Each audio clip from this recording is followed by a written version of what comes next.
শুধু একবার কাউকে পাঠান, অনেক মানুষ এসব গুনাহ করা থেকে বেঁচে যাবে। একা আছেন, আল্লাহকে স্মরণ করুন। কষ্টে আছেন, মোহাম্মদ ও আলে মুহাম্মদের উপর দরুদ পড়ুন। মন খারাপ থাকলে ইয়া হাইয়ু ইয়া কাইয়ুমও পড়ুন। টেনশনে থাকলে ইয়া রাহিমও পড়ুন। ফ্রি থাকলে মেসেজটি ফরওয়ার্ড করুন, হে আল্লাহ, আমার উপর এবং তোমার নবীর উম্মতের সকল সদস্যদের উপর তোমার রহমত বর্ষণ করো, আমিন। তথ্য: আপনি কি জানেন পবিত্র কোরআন শুনলে ক্যান্সার হয় না? আর যদি ক্যান্সার সেল শরীরে থেকেও থাকে তাহলে তাও মারা যায়। দীর্ঘ সময় ধরে আল্লাহকে সেজদা দিলে জ্ঞান ও বুদ্ধিশক্তি বাড়ে। মাথা ব্যথার সমস্যা হয় না, চুল পড়া দূর হয়ে যায়। এই মেসেজটি ফরওয়ার্ড করতে শয়তান আপনাকে বাধা দিবে, কিন্তু আপনি এটা হতে দিবেন না। আর সব কন্ট্রাক্ট নাম্বারে সেন্ড করে দিন।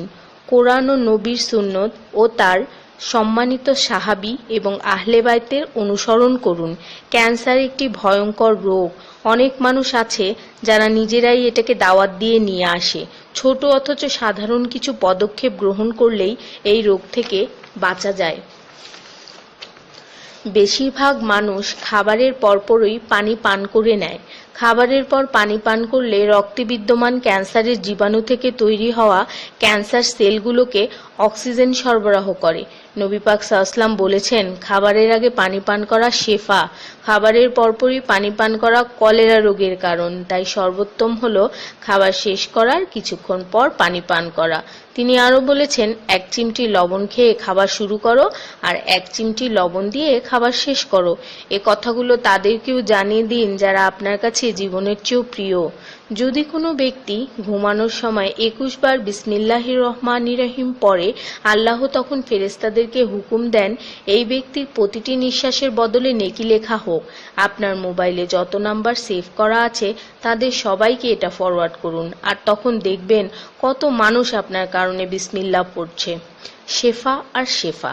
রোজ একটা করে আপেল, নো ডক্টর। রোজ 4টা বাদাম, নো ক্যান্সার।